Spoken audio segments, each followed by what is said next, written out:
हिंद भारत आपकी अपनी आवाज। नमस्कार, मैं योगेश शर्मा। तो सबसे पहले नजर डालते हैं आज की सुर्खियों। केंद्रीय गृह मंत्री अमित शाह ने पुलवामा में साल 2019 में शहीद हुए केंद्रीय रिजर्व फोर्स के जवानों को दी श्रद्धांजलि। और गृह मंत्री ने कहा कि देश की रक्षा के लिए सैनिकों का समर्पण और सर्वोच्च बलिदान आतंकवाद की समूल विनाश को और दृढ़ करता है।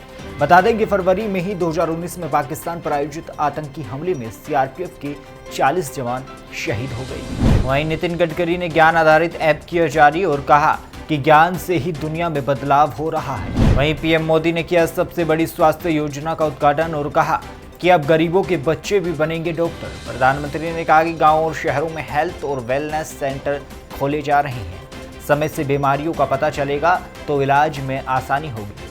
बता दें कि राष्ट्रीय स्तर पर 12 केंद्रीय अस्पतालों में योजना तैयार की जा रही है। 24 घंटे चलने वाले इमरजेंसी ऑपरेशन सेंटर तैयार किए जाएंगे। देश में 80 वायरल डायग्नोस्टिक लैब हैं और इनको और सशक्त बनाया जाएगा। विदेशों में कहर बरपाने के बाद भारत में हुई कोरोना वायरस के नए वेरिएंट AY 4.2 की एंट्री ने चिंता बढ़ा दी है। केंद्रीय स्वास्थ्य मंत्री मनसुख मंडाविया ने मंगलवार को कहा कि विशेषज्ञों का एक सरकारी पैनल कोरोना वायरस के सब वेरिएंट AY 4.2 पर नजर बनाए हुए है। कोरोना के इस वेरिएंट के कारण यूनाइटेड किंगडम में कोरोना वायरस से संक्रमित होने वाले लोगों की संख्या में वृद्धि हुई। वहीं सुप्रीम कोर्ट ने सरकारी नौकरियों में अनुसूचित जाति और अनुसूचित जनजाति को पदोन्नति में आरक्षण देने के मुद्दे पर अपना फैसला मंगलवार को सुरक्षित रख लिया। जहां न्यायमूर्ति एल नागेश्वर राव, न्यायमूर्ति संजीव खन्ना और न्यायमूर्ति BR गवई की 3 सदस्यीय पीठ ने अटॉर्नी जनरल के वेणुगोपाल, अतिरिक्त सॉलिसिटर जनरल बलबीर सिंह और विभिन्न राज्यों की तरफ से पेश हुए अन्य वरिष्ठ अधिवक्ताओं सहित पक्षों की दलीलें सुनने के बाद कहा कि इस पर फैसला बाद में सुनाया जाएगा। बता दें कि केंद्रीय पीठ से कहा था कि एक तथ्य है कि करीब 75 वर्षों के बाद भी अनुसूचित जाति और अनुसूचित जनजाति के लोगों को अगड़े वर्गों के समान योग्यता के स्तर पर नहीं लाया गया। वहीं संसद भवन परिसर में राज्यसभा सभापति और देश के उपराष्ट्रपति वेंकैया नायडू ने 2 सदस्यों को दिलाई राज्यसभा की सदस्यता। वहीं भारतीय जनता पार्टी की विचारधारा को आम लोगों के बीच लोकप्रिय बनाने वाले और महत्वपूर्ण कार्यकर्ताओं के जीवन से जुड़ी प्रेरक कहानियां अब प्रधानमंत्री मोदी के आधिकारिक नमो ऐप पर उपलब्ध होंगी। ये जानकारी पीएम मोदी ने ट्वीट कर दी। अब देश की बड़ी खबरों के बाद नजर डालते हैं प्रदेश की बड़ी खबरों। ज्योतिरादित्य सिंधिया ने शिलांग डिब्रूगढ़ मार्ग पर सीधी उड़ान को दिखाई हरी झंडी और कहा कि सरकार अंतिम छोर तक हेलीकॉप्टर संख्या बढ़ाने पर दे रही है जोर। उत्तर प्रदेश में कोरोना संक्रमण को मात देने के लिए प्रदेश सरकार की ओर से तेजी के साथ वैक्सीनेशन अभियान चलाया गया। नतीजन यूपी देश में सबसे अधिक वैक्सीनेशन करने के मामले में पहले स्थान पर पहुंच गया। इतना ही नहीं, सोमवार को जारी हुए ग्राफ के अनुसार उत्तर प्रदेश में 3 करोड़ से अधिक लोगों को पूरी तरह से वैक्सीन से कवर कर लिया गया है। वहीं भारत की आज़ादी के 75 साल पूरे होने पर अब प्रदेश भर में 15 अगस्त 2023 तक आज़ादी का अमृत महोत्सव मनाया जाएगा। इस अवधि के लिए प्रत्येक विभाग को अपने अपने विभाग से संबंधित कार्यक्रमों को लेकर एक योजना तैयार करनी होगी। इस योजना के माध्यम से आज़ादी के अमृत महोत्सव को एक जन आंदोलन का स्वरूप देना होगा। इतना ही नहीं, सभी विभागों को भारत सरकार द्वारा आज़ादी के अमृत महोत्सव के लोगों का भी प्रयोग करना होगा। अब नजर डालते हैं अंतर्राष्ट्रीय सुर्खियों पर। प्रधानमंत्री नरेंद्र मोदी 28 अक्टूबर को 18वें आसियान भारत शिखर सम्मेलन में लेंगे हिस्सा। इस सम्मेलन में पीएम मोदी वर्चुअल माध्यम से जुड़ेंगे। पीएम मोदी ने अधिक जानकारी देते हुए बताया कि ब्रुनोई के सुल्तान के निमंत्रण पर पीएम मोदी इस कार्यक्रम में हिस्सा लेने वाले हैं। इस शिखर सम्मेलन में आसियान देशों के राष्ट्रीय अध्यक्ष और सरकार के प्रमुख भाग लेंगे। इसके पूर्व प्रधानमंत्री 27 अक्टूबर को ईस्ट एशिया सम्मेलन में हिस्सा लेंगे। वहीं ब्रिटेन और भारतीय सशस्त्र बलों के बीच पहली द्विपक्षीय ट्राई सर्विस एक्सरसाइज कोंकण शक्ति 2021 का समुद्री चरण अरब सागर में कोंकण तट से शुरू हुआ। नौसेना के एक अधिकारी के अनुसार सभी भाग लेने वाले यूनिट को 2 हिस्सों में बांट दिया गया। इसका मकसद पूर्व निर्धारित स्थल पर सेना के जमीनी सैनिकों को उतारने के लिए समुद्री नियंत्रण हासिल करना था। वहीं बांग्लादेश में पूजा पंडाल में हमले के बाद देश में अल्पसंख्यकों की संख्या पर एक नई बहस छिड़ गई है। इसमें एक तरफ कट्टरपंथियों की एक बड़ी जमात है तो दूसरी तरफ बांग्लादेश की शेख हसीना की सरकार है। हसीना सरकार अल्पसंख्यकों की सुरक्षा का पूरा आश्वासन दे रही है। बांग्लादेश में धर्मनिरपेक्ष स्वरूप की चर्चा के बाद वहां की सरकार अब नए कानून को लाने की तैयारी में है। दरअसल हिंदू अल्पसंख्यकों पर हमले के बाद बांग्लादेश सरकार एक कानून बनाने जा रही है। इंडोनेशिया के पूर्व राष्ट्रपति सुकर्नो की बेटी सुकमावती सुकर्नो पुत्री ने इस्लाम धर्म को छोड़कर हिंदू धर्म अपना लिया है। सुकर्नो पुत्री सेंटर बाली में आयोजित सुधी वडानी समारोह में सुकमावती ने हिंदू धर्म स्वीकार किया। सोशल मीडिया पर शेयर किए गए कई वीडियो में वो धार्मिक रीति रिवाजों का पालन करती नजर आ रही हैं। आयोजन के बाद उन्होंने एक प्रेस कॉन्फ्रेंस भी की। सोशल मीडिया यूजर्स इसे दक्षिण पूर्वी एशिया में सनातन धर्म का प्रसार बता रहे हैं। तो अब बात करते हैं आज क्यों है खास। दरअसल आज इन्फेंट्री सेना दिवस। दरअसल इन्फेंट्री सेना दिवस इसलिए मनाया जाता है क्योंकि आज के दिन ही यानी 27 अक्टूबर 1947 को आजादी के कुछ ही दिनों बाद सेना ने अपनी वीरता दिखाते हुए कश्मीर में एक मिशन में जीत हासिल की थी। इस मिशन को उस वक्त चलाया गया था जब कश्मीर सहित 2 अन्य रियासतें भारत का हिस्सा नहीं बनी थी। उस वक्त भारत पाकिस्तान बंटवारे और देश को आजाद हुए कुछ वक्त ही हुए थे। पाकिस्तान चाहता था कि कश्मीर का विलय उनके देश में हो जाए।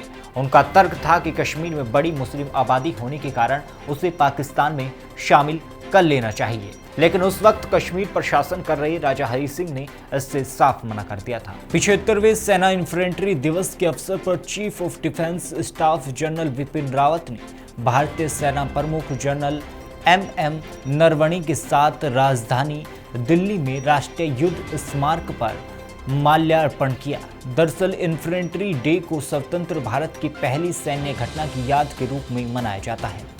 भारतीय सशस्त्र बल में पैदल सेना यानी इन्फेंट्री एक खास हिस्सा है जो जमीनी जंग में सबसे आगे रहती है। देश की सीमाओं पर शहीद होने से लेकर सुरक्षा तक हर मोर्चे पर इस सेना की ने जाबाजी दिखाई है। आज का दिन इस सेना के यश और गौरव को याद करते हुए मनाया जाता है। दरअसल इन्फेंट्री सेना दिवस इसलिए मनाया जाता है क्योंकि आज के दिन ही यानी 27 अक्टूबर 1947 को आज़ादी के कुछ ही दिनों बाद इस सेना ने अपनी वीरता दिखाते हुए कश्मीर में एक मिशन में जीत हासिल की थी। इस मिशन को उस वक्त चलाया गया था जब कश्मीर सहित 2 अन्य रियासतें भारत का हिस्सा नहीं बनी थी। उस वक्त भारत पाकिस्तान बंटवारे और देश को आज़ाद हुए कुछ ही वक्त हुए थे। पाकिस्तान चाहता था कि कश्मीर का विलय उनके देश में हो जाए।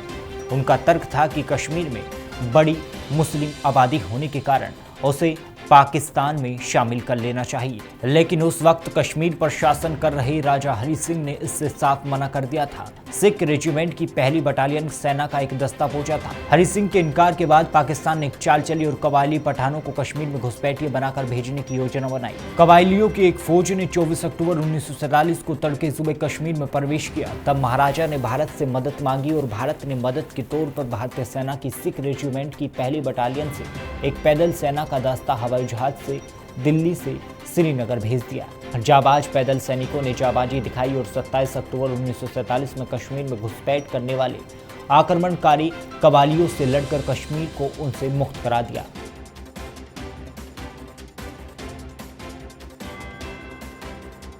तो 27 अक्टूबर सेना के जवानों की बहादुरी को याद करने का दिन है। तो अब बात करते हैं प्रधानमंत्री आवास योजना की।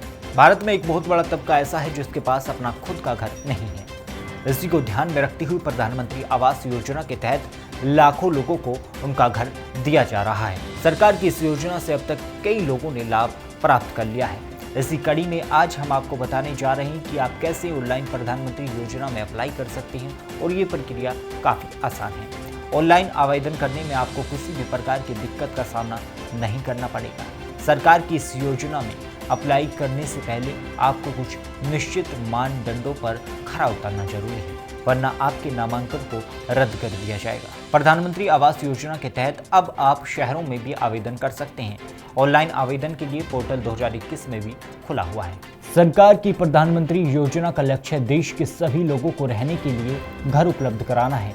भारत सरकार ने 2022 तक बेघर लोगों को घर देने की योजना बनाई है। योजना के तहत सरकार बेघर लोगों को घर बनाकर देती है और साथ ही उन्हें सब्सिडी मिलती है जो लोग लोन पर घर या फ्लैट खरीदते हैं। यहाँ हम आपको बता रहे हैं कि किन लोगों को और कैसे आप इस योजना का लाभ उठा सकते हैं। पीएम आवास योजना ग्रामीण के तहत आवेदन करने के लिए सरकार ने मोबाइल आधारित आवास ऐप बनाया है।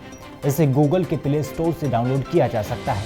डाउनलोड करने के बाद आपको मोबाइल नंबर की सहायता से इसमें लॉगिन आईडी बनानी होगी। इसके बाद ये ऐप आपके मोबाइल नंबर पर एक वन टाइम पासवर्ड भेजेगा।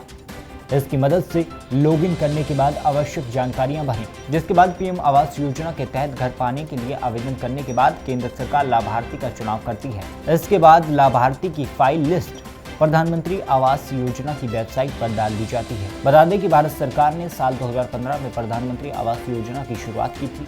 योजना को 3 चरणों में बांटा गया है।